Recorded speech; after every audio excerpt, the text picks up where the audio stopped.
Assalamualaikum warahmatullahi wabarakatuh. Waalaikumsalam warahmatullahi wabarakatuh. Alhamdulillah, anak hari ini saya ingin ikut belajar dengan kalian, belajar dengan Ustadzah Uswa, karena hari ini adalah kegiatan supervisi pembelajaran biologi untuk kelas 11. Dan hari ini saya akan ikut belajar dengan kalian. Selanjutnya saya kembalikan kepada Ustadzah Uswa untuk melanjutkan pembelajaran biologi. Assalamualaikum warahmatullahi wabarakatuh. Waalaikumsalam warahmatullahi wabarakatuh. Terima kasih Ustadz Agus atas kesempatannya. Hari ini kita akan belajar tentang materi baru ya. Tapi sebelum kita ke materi baru, kita berdoa terlebih dahulu supaya apa yang kita pelajari hari ini bermanfaat, lancar, penuh barokah. Oke, silahkan ketua kelas dipimpin berdoa. Doaan. Bismillahirrahmanirrahim. Wa bil Islami dina wa bi Muhammadin nabiyyan wa rasulah wa bi zidni ilma warzuqni fahma. Amin. Oke, sudah. Selanjutnya Bu Uswa ini cek kehadiran. Ada yang tidak masuk hari ini? Ada. Siapa yang tidak masuk? Kamila. Kamila. Oke, kenapa Kamila? Ada siapa? Oke, siapa lagi? Osmir. Itu ada 3 bangku yang tidak masuk. Siapa lagi? Hasanah, Bu. Sana. Oke, sip. Itu ya. Langsung saja untuk sistem pencernaan. Pencernaan, ada yang tahu itu apa pencernaan? Sela mungkin? Proses tubuh menghancurkan makanan. Iya. Yang kemudian diserap oleh organ-organ tubuh. Oke, ada yang lain lagi mungkin Fatim? Proses yang dilakukan oleh sistem organ pencernaan untuk mengolah makanan. Mengolah makanan. Sebenarnya untuk sistem pencernaan ini materinya tidak asing ya. Jadi mungkin mulai dari kelas 8 SMP itu sudah disampaikan. Tapi mungkin ada beberapa poin yang disampaikan di SMA. Gitu. Organ-organnya sama. Nanti organ pencernaan yang mulai dari mulut, kerongkongan, lambung, usus halus, usus besar, dan anus. Betul. Nah, sebelum kita ke sana, Bu Uswa akan bahas apa sih tujuan kita atau kompetisi dasar yang harus kalian pahami dalam proses pencernaan ini. Jadi yang pertama, kalian harus bisa menganalisis hubungan antara struktur jaringan penyusun organ pada sistem pencernaan. Jadi nanti meliputi nutrisinya, organ-organnya, mekanisme pencernaan di dalamnya, begitu juga dengan penyakit-penyakitnya. Selain itu, kalian juga harus mampu menyusun laporan-laporan tentang uji makanan. Nah, ini nanti yang akan kita pelajari. Bagaimana sih kita itu mengetahui kandungan-kandungan yang ada di makanan, begitu. Jadi bukan hanya kita belajar tentang organ-organnya saja, tetapi kita akan belajar tentang nutrisi yang nanti akan kita cerna di dalam tubuh. Paham sampai sini ya? Oke. Oke, sesuai dengan di sini ada ayat ya. Jadi di sini ada surat Al-Baqarah ayat 168, kalian bisa baca sendiri. Ya ayuhan nas, nunggu mimma fil ardi halalan thayyiba wa la tattabi'u khutuwatis syaiton innahu lakum aduwwum mubin. Di sini sudah dijelaskan bahwa hai sekalian manusia, makanlah yang halal lagi baik. Jadi bukan halal saja, tetapi di Al-Qur'an itu kita dianjurkan untuk memakan atau mengkonsumsi makanan yang baik. Ya, bukan halal saja. Yang baik itu seperti apa? Nanti kita akan pelajari itu. Ya. Tuh, jadi kalau kita lihat di ayat itu, halal lagi baik dari apa yang terdapat di bumi, dan janganlah kamu mengikuti langkah-langkah syaitan, karena sesungguhnya syaitan itu adalah musuh yang nyata bagimu. Jadi memang makanan itu ya bagus ya. Maksudnya itu ada yang bagus, ada yang tidak bagus, ada yang bisa dicerna oleh tubuh, ada yang tidak bisa dicerna oleh tubuh. Jadi salah satu makanan yang tidak bisa dicerna oleh tubuh itu salah satunya ya dari syaitan. Oke, makanan yang baik itu maksudnya seperti apa sih? Makanan yang baik itu tadi ya terdiri atas 4 sehat, 5 sempurna. Jadi maksudnya apa sih? Jadi harus mengandung ke-6 jenis makanan ini. Tapi 6 jenis makanan ini tuh dikelompokkan menjadi 2 kelompok. Jadi ada yang disebut dengan makronutrien, terus ada yang disebut dengan mikronutrien. Nah, kenapa disebut dengan makro? Makro itu banyak ya. Jadi disebut dengan makro? Jadi kita perlu makanan yang banyak. Jadi karbohidrat, lemak, protein itu membutuhkan komposisi yang banyak tubuh kita. Sedangkan kalau mikronutrien itu membutuhkan sedikit, jadi tidak perlu banyak. Perbedaan yang kedua, selain banyak dan sedikitnya yang diperlukan oleh tubuh, itu cara pencernaannya. Jadi kalau makronutrien itu nanti akan dicerna oleh tubuh kita, entah secara mekanik maupun kimiawi. Kalau mekanik itu dengan cara dikunyah, ya kalian kamu maunya untuk apa tujuannya? Untuk dihaluskan, biar bisa diserap oleh tubuh. Terus kalau kimiawi itu dengan bantuan enzim. Jadi nanti untuk di sistem pencernaan kalian harus paham tentang enzim-enzim. Enzim yang ada di mulut itu apa saja, di lambung, di usus halus. Seperti itu ya. Gitu. Sedangkan kalau mikronutrien itu tidak dicerna. Jadi dia tidak dikunyah, tidak dirubah juga. Kenapa? Karena dia langsung diserap oleh tubuh. Jadi ketika kita makan makanan yang mengandung banyak vitamin ini misalnya, jadi nggak perlu dicerna, jadi diserap langsung oleh organ yang membutuhkan. Paham ya?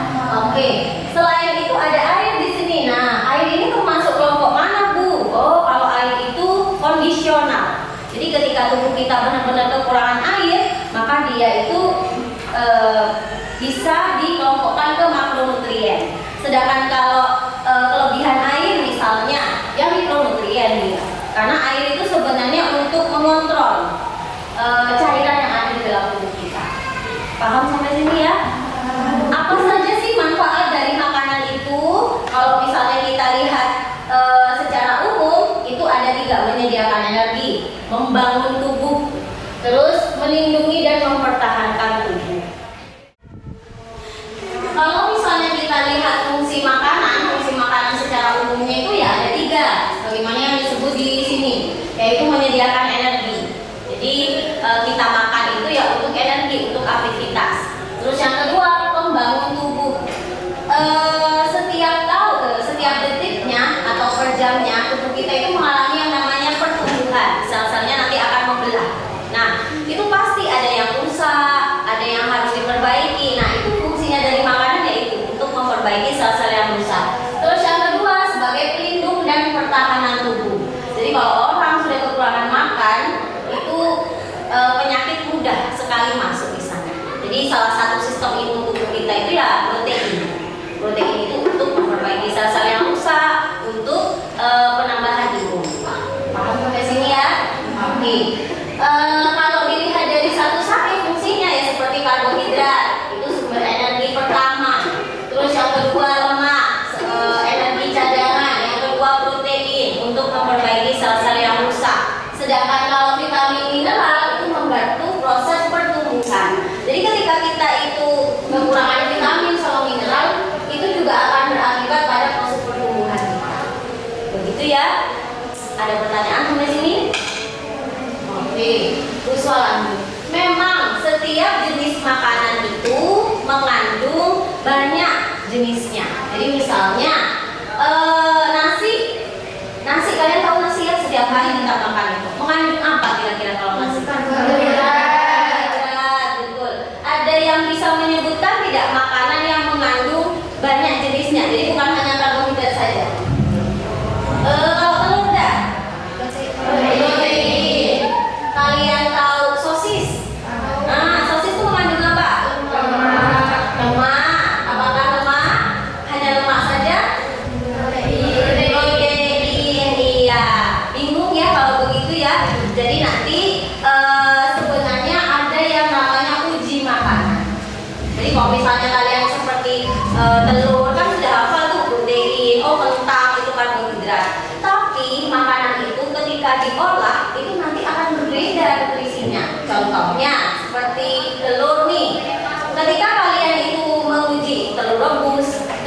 digoreng atau telur yang baru keluar dari ayam, itu beda-beda. Kalau telur yang keluar dari ayam itu murni protein, telur rebus itu masih protein. Sedangkan kalau sudah digoreng itu ada lemaknya di sini. Nah, seperti itu. Jadi nanti makanan atau nutrisi yang masuk ke dalam tubuh kita itu harus benar-benar diperhatikan. Memang bagus kandungannya, tetapi ketika diolah atau cara masaknya yang salah, nah, itu nanti akan mengubah nutrisi pada kandungan makanan tersebut. Ada sih makanan yang dia itu bagus, tapi ketika dimasak salah masak, ada yang bersifat toksik, ada yang seperti itu, ya. Oke, jadi jangan bingung bagaimana cara kita itu untuk mengetahui susunan atau zat dari makanan tersebut. Jadi nanti ada yang namanya uji makanan. Nah ini ya, jadi saya hapuskan dulu. Tadi kan makanan itu ada yang namanya karbohidrat, ada lemak, ada protein ya. Nah itu bisa diuji. Nah di sini amino sama glukosa yang mungkin ini ya, ini sama-sama kelompoknya karbohidrat. Jadi kalian jangan bingung. Sedangkan kalau protein ya protein, kalau lemak ya lemak. Tadi kan yang makronutrien ada 3 nih, ada karbo, ada lemak sama protein. Nah di sini karbohidrat itu dibagi menjadi 2, ada amino, ada glukosa. Amino ini apa sih? Amino itu adalah zat pati. Kalian tahu zat pati? Ketika kalian mengunyah, misalnya kayak nasi dikunyah nih, kan nanti akan jadi zat pati, encer kan ya, pati dulu. Nah itu adalah amino. Nah kalau glukosa itu gula. Jadi ketika kita makan nasi kan ada rasa manis-manisnya ya. Nah itu dia di dalamnya ada mengandung glukosa. Setiap jenis karbohidrat itu ada aminonya, ada glukosanya. Roti ada aminonya, ada glukosanya. Paham sampai sini? Oke. Uswa lanjutkan. Jadi tadi makanan yang bisa diuji itu tadi ada 3, karbohidrat, lemak, sama protein. Jadi karbohidrat di sini itu dibagi jadi 2, jadi ada amino, ada glukosa. Amino untuk mengujinya itu menggunakan larutan lugol. Kalian tidak perlu tanya lugol itu apa, jadi memang ada cairan begitu aja ya. Terus nanti warna yang akan terjadi perubahan itu namanya biru kehitaman. Jadi contohnya begini, ketika nanti kalian praktikum, kalian akan menyiapkan yang namanya tabung reaksi seperti ini, ada 4. Misalnya ini adalah nasi, jadi nasi itu nanti akan haluskan, halus sekali, dikasih air sedikit, terus ditaruh di sini. Nah di sini. Setelah itu kalian akan tetesi lugol yang di sini, terus di sini ditetesi biuret. Biuret itu untuk uji protein. Terus yang ini ditetesi sama benedik. Untuk uji apa benedik? Glukosa, betul. Nah kalau yang ini adalah uji lemak. Jadi tidak perlu menggunakan cairan, tetapi ini hanya menggunakan kertas buram saja. Jadi untuk uji lemak ini yang paling gampang. Jadi kalau uji lemak itu kalian hanya seperti ini, tadi Bu makan gorengan. Jadi kalau misalnya sudah ada, nah bekasnya, kalau misalnya ini air dibiarkan beberapa jam kan kering ini. Nah ini berbekas. Nah ini berarti lemak. Begitu ya. Jadi misalnya kalian untuk menguji nasi kayak tadi, nasi itu dihancurkan terus diambil pakai tangan, terus diginikan aja ke kertas. Memang basah awalnya, tapi dibiarkan beberapa lama.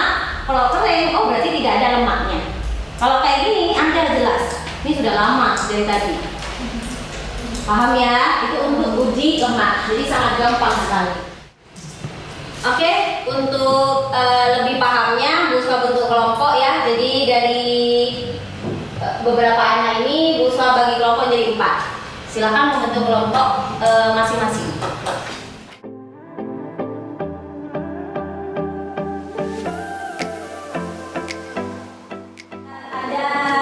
Beberapa gambar coba diidentifikasi dulu.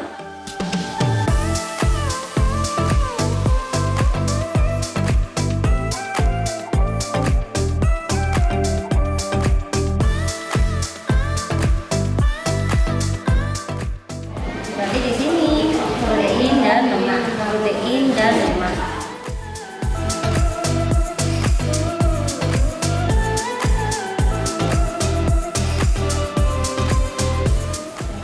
Oke, karena sudah selesai diskusi dan sudah ditempel hasilnya yang kelompok, untuk kelompok 1 silakan berkunjung ke kelompok 4 dan kelompok 2 berkunjung ke kelompok 3 berkunjung ke kelompok 2. Untuk apa? Untuk diskusikan. Artinya silakan kalau misalnya ada hal-hal yang mau ditanyakan, kalian melihat presentasi temennya, silakan di sana. Yang sebagai tuan rumah bisa menjelaskan, begitu ya? Oke, silakan segera dilakukan sekarang. Yang ketiga itu ada roti. Nah, roti ini setelah diuji sama Google sama Benedict itu menghasilkan warna biru kehitaman sama merah bata, sehingga mengindikasikan bahwa si roti ini mengandung dua komponen, yaitu yang pertama mengandung amino, yang kedua mengandung glukosa. Sama kayak yang keempat sama yang kelima.